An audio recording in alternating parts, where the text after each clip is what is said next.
Okay, this is the key to the unit to practice test. So, question one: a museum collected data on the number of patrons in a group and the time elapsed until they left the museum.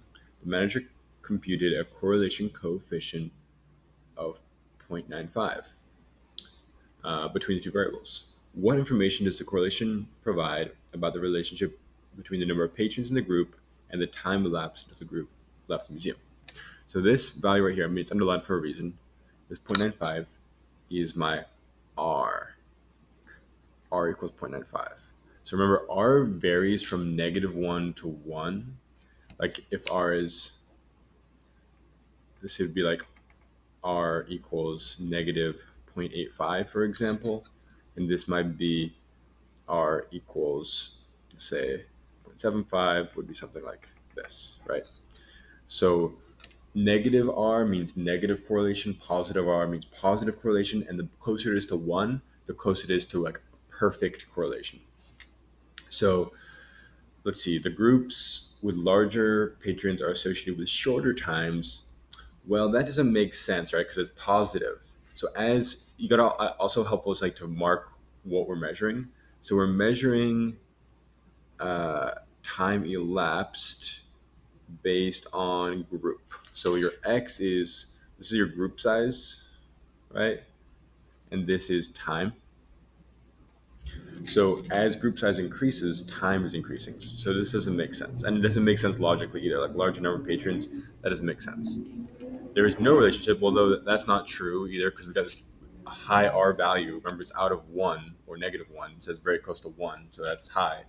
And then, yeah, no, this is not true either. It's very close to 1, so there is relationship. Parties with a larger number of patrons are associated with longer wait times. This is correct because uh, because of the 0.95 here. That tells us that we have positive linear correlation. So I'll write that down. R equals 0.95 means positive linear correlation. Okay. All right. Continuing on. A company decided to collect the data of the height of a person and the length of time it took them to tie their shoes. Below is a residual plot for the data that was collected. Does a residual plot indicate linear regression models good for the data? So this is a residual plot. That's important to notice. This is not a scatter plot. This is a residual plot. What this is measuring is our prediction. So it's like the closer it is to this line 0, the better, right? The more accurate our prediction was. Remember, residual means the real value minus the predicted, right? This is residual, right? So what that means is, see these values here, right here, we are under predicting, right? Because there's a big difference. And we're under predicting down here, and we're over predicting right here. Okay, so this is under predicting. This is under predicting, and this right here, these are we're over predicting.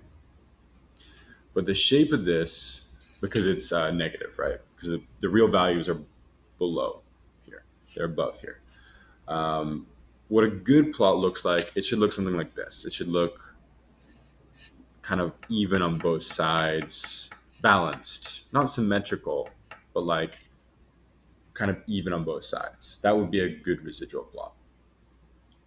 So this is a no because residuals are not balanced. We want a residual plot that looks like this, not like this. This is kind of all over the place. You can see it like with the lines of the data, it's got no real like trend to it. Whereas a good plot would be balanced on both sides. This is good. Okay. All right. Continuing on. Here's a scatter plot with a regression line drawn in. A study was done to look at the number of pets someone has and the amount of time they spend looking for their keys before leaving their home. The x-axis represents the number of pets. So always when you're reading the question, mark it on the mark it on the page, right? So this is the number of pets, and the y-axis is time looking for keys. Okay. Um, okay. And so visually, right here, right, I'm looking at it. So as I see the number of pets increases, they seem to be spending less time looking for their keys, right? So that's what I'm going to say. This is, again, this is the explanatory variable here, and this is the response. It's always like that, okay? The explanatory always goes on X, response always goes for Y. So the more pets someone has, right, as this is increasing, they the less time they seem to spend looking for keys. Okay? So the more pets, less time. You can see that as pets increases, time decreases. So there's that negative correlation. And now I choose my correlation coefficient. Remember, this is R. Remember, correlation coefficient, that is R. So R, remember, R can be anything from -1 to 1, where -1 is that perfectly negative correlation. Remember, on the front side, this would be negative R, this would be positive R, right? So here, which one seems to work? Well, it's negative correlation, right? So immediately I can eliminate the positive ones. They're gone because those would be going the other way. Then I get to choose between negative 0.05 or negative 0.91. Now, negative 0.05, that would be a very little correlation, like a really small amount. Negative 0.91 seems better because it is good correlation. It is kind of close to a line, so this answer makes sense. Okay. The closer it is to -1 or the closer it is to 1, the closer it is to that line. Okay. Choose one of the values that you did not circle above and explain why it could not be. So I mean, this one's kind of easy. Let's do 0.93. So 0.93 does not work because it's positive correlation. Okay. And we have negative.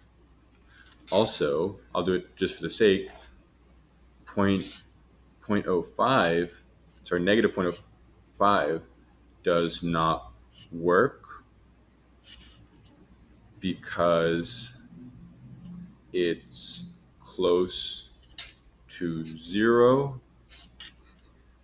and shows little correlation. Okay, that's page 1. Okay, on to question 4.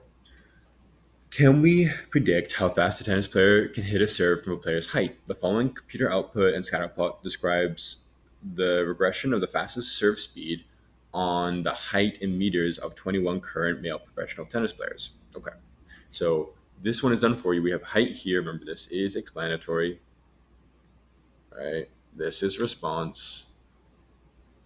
And we want to describe the relationship between the height and the fastest serve speed for the tennis players. Well, this is similar to the last problem. I'm kind of giving you similar problems so you can practice. As height increases, right? As height goes up, serve speed appears to increase, right?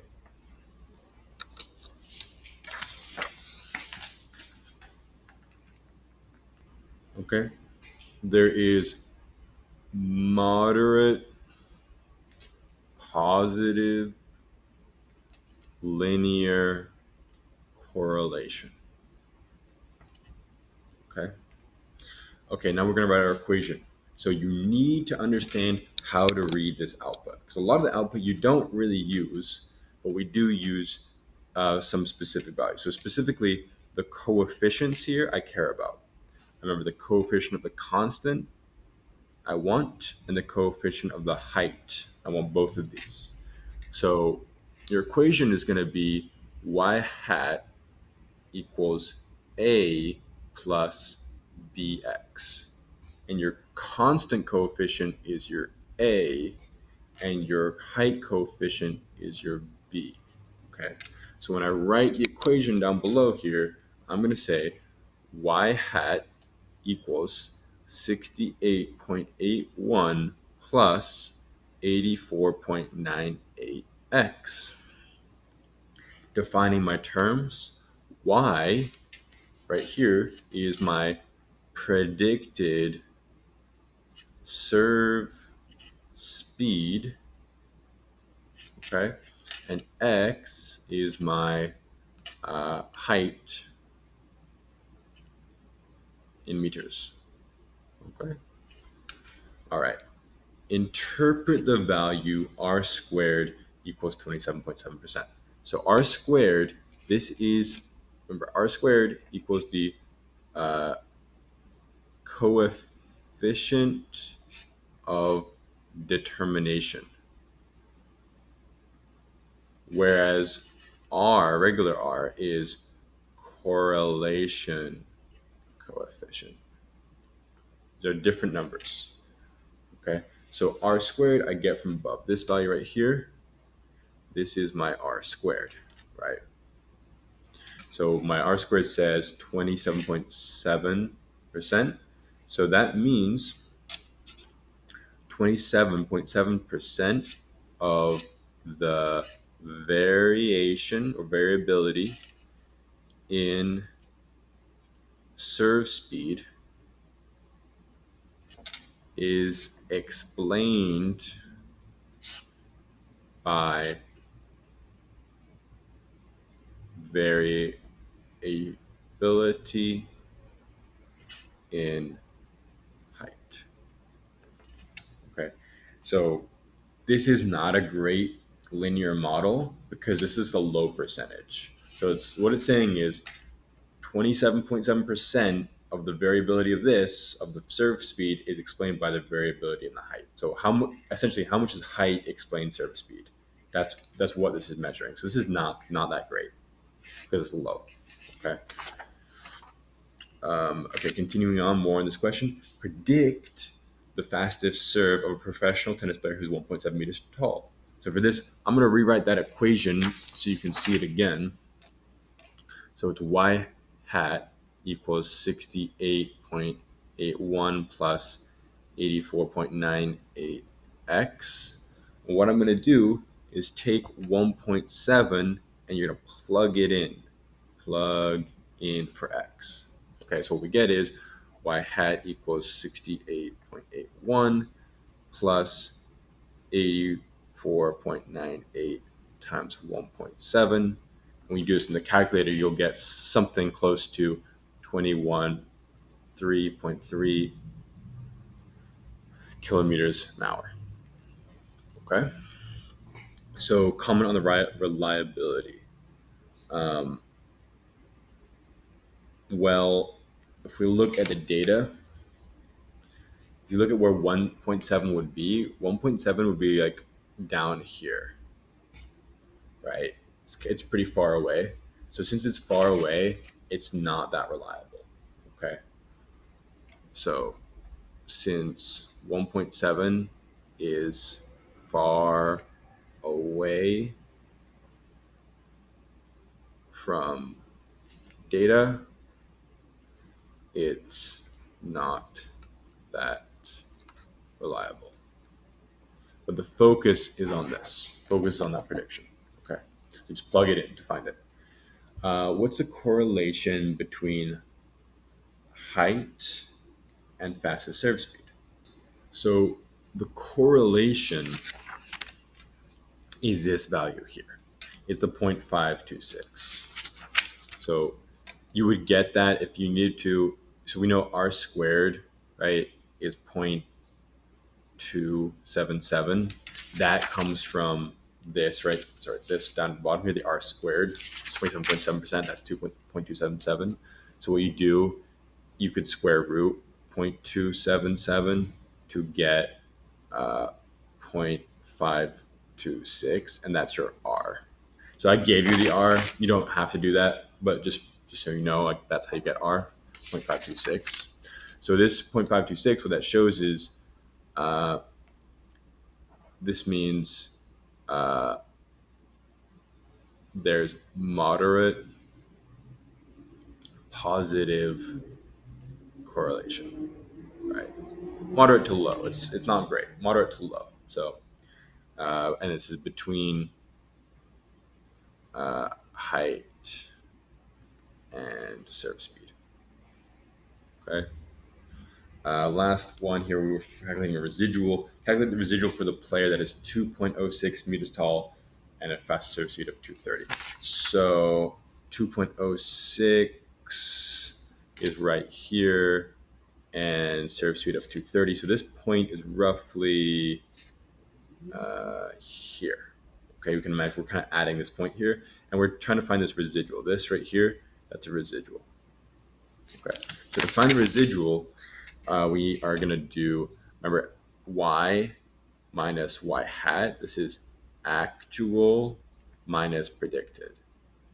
Well, I know my actual is given to me.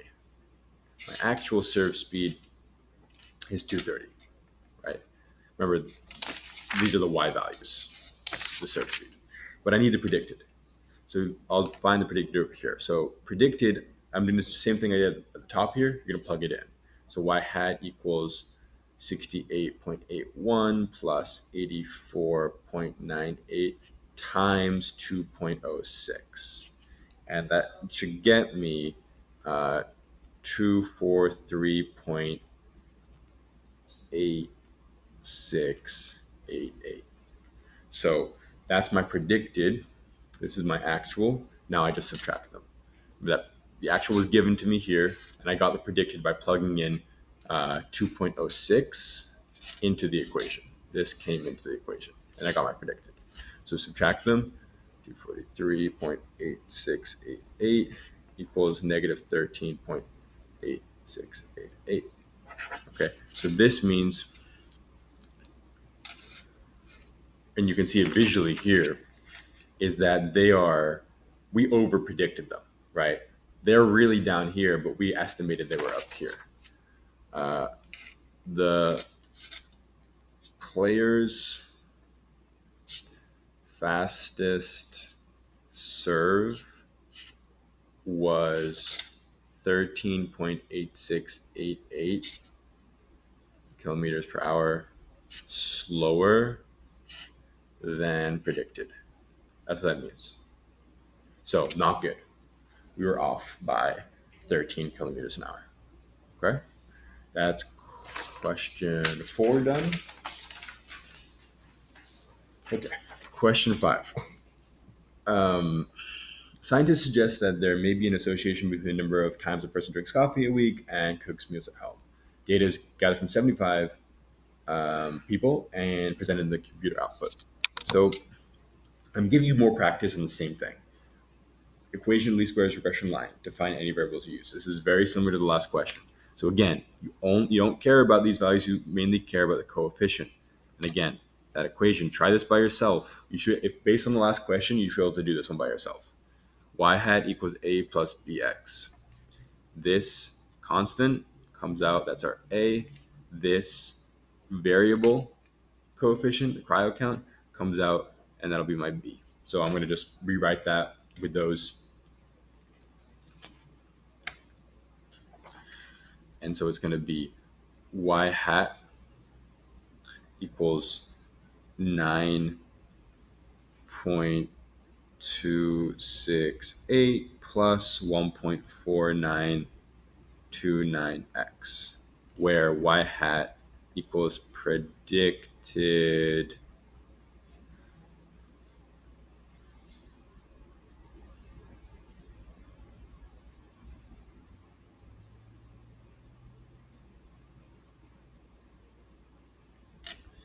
meals, and x equals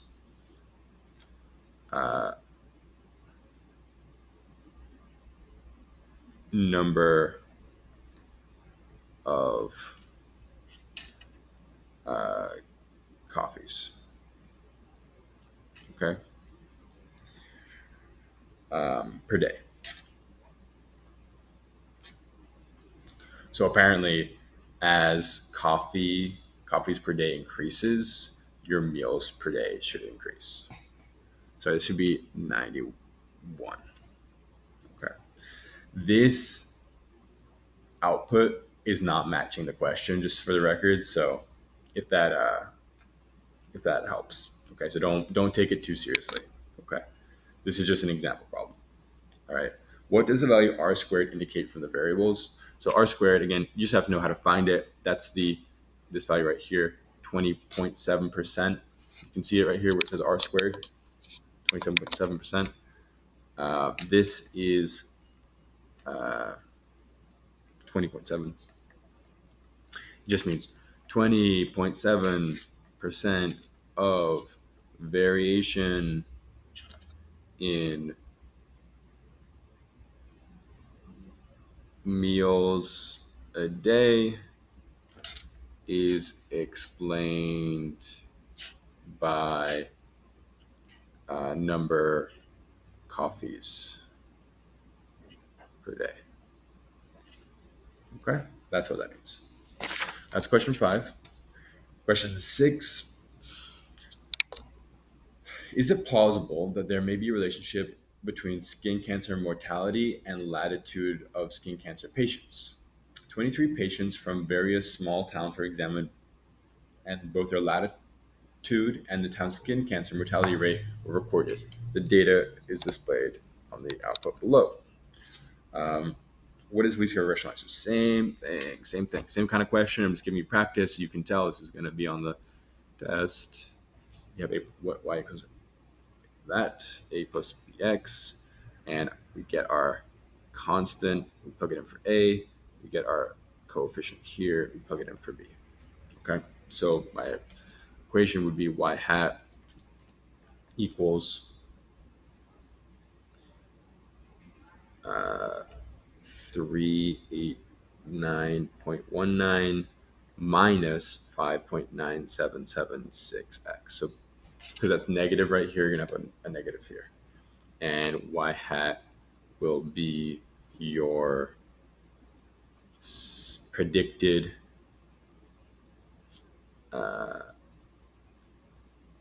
skin cancer mortality rate, and x equals degrees latitude. Interpret the slope and y-intercept of the model. So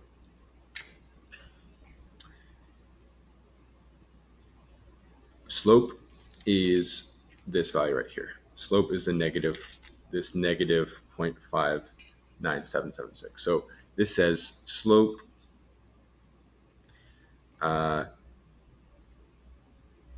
for each additional degree in latitude, mortality decreases by 5.9776. That's what slope means. Y-intercept, remember that's right here. That's the y-intercept. At 0 degrees, right? At 0 degrees latitude, mortality rate is 389.19. Okay? Percent. What is the correlation coefficient of the model? Use it to describe the association between latitude and mortality in the context of the situation. So the r squared is 68% or 0.68. So r squared equals 0.68. So we got to square root the 0.68.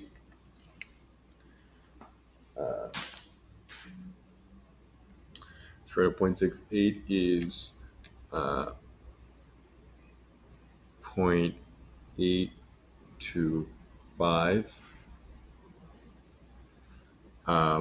But it could be plus or minus that. And since if you notice here that the correlation is negative, this means that we're going to be taking the negative. So r equals negative 0.825. Again, that's because that correlation is negative. We got a negative correlation here. I know that it's going to be negative correlation here. And so this indicates strong negative correlation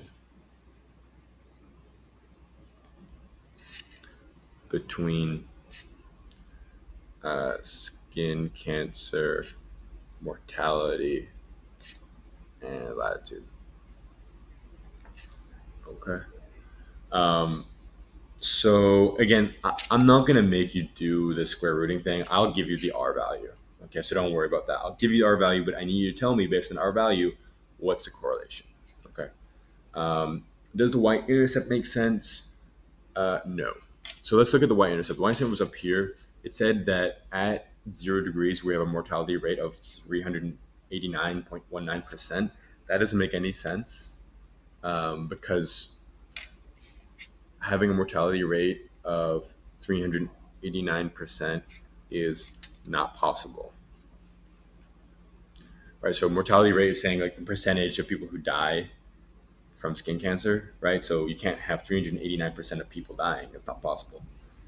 Okay, another residual question. So same thing. Residual is real minus predicted. So I'm given my real. This is my y right here, my real value, and I need my predicted. So I'm going to take the 35 and plug it into the equation. So I'm going to get y hat equals 389.19 minus 5.9776 times 35. And this gives me a predicted value of 179.974. Okay. So the residual will be 210 minus 179.974, which equals 30.026. So this has an over prediction of 30.26. So actual mortality is 30.026 higher than predicted. Okay. All right. Final question. Question 7. JD was performing a statistical study comparing the age of drivers in California with a distance in feet from which they could read a stop sign. The data from JD's study is shown in the scatter plot below. Draw a least square regression line on the graph above. So I'm going to draw a line of best fit through this, something like this. Okay. Then in the statistics below, draw an estimate of what you think the residual plot would look like. So it looks pretty good. Again, it doesn't have to be accurate. So the way that residual plots work is you're placing that difference, so those residuals that we've been finding between. So every time we have a dot above, right? So we're starting at 15. So your residuals are going to look, they're kind of even on both sides. We got some under predictions, we got some over predictions, we got some more over predictions, we got some under predictions, predictions, some more over predictions, and it's kind of spread out. So basically, what I'm measuring here is just the distance between the real and the predicted. So this is showing me, oh, it's pretty good. It's pretty accurate because it's the same on both sides, right? So does the linear amount be a good fit? Yes. Um, looks linear, residual plot is balanced, right? So we have an even number of under and over predictions. So it goes through the data well. Okay. Um, Suppose that you were trying to estimate the coefficient of determination. So again, just got this vocabulary. Coefficient of determination, that's your R squared. That's the percent that was predicted by it, right? And you're given three numbers. So you're given 15%, which is really low, really bad, 55%, which is somewhere in the middle, and 95%, which is super accurate. So which one would you choose? Well, to me, like 15% is like super weak. That's like no correlation, like very little correlation. 55% is like moderate. So that looks kind of good. And then 95% is like perfect. It's like nearly perfect, right? It doesn't look nearly perfect. There's definitely some problems with it. So 55% looks the best to me because this is a moderate relationship. So it makes sense based on graph. Explain what would happen to the predicted power if the point 25, 300 were added. So let's add that. 25, 300. Oh, it's down here. So this right here, my new point, this would be an outlier, right? So what it's going to do is it's going to decrease the predictive power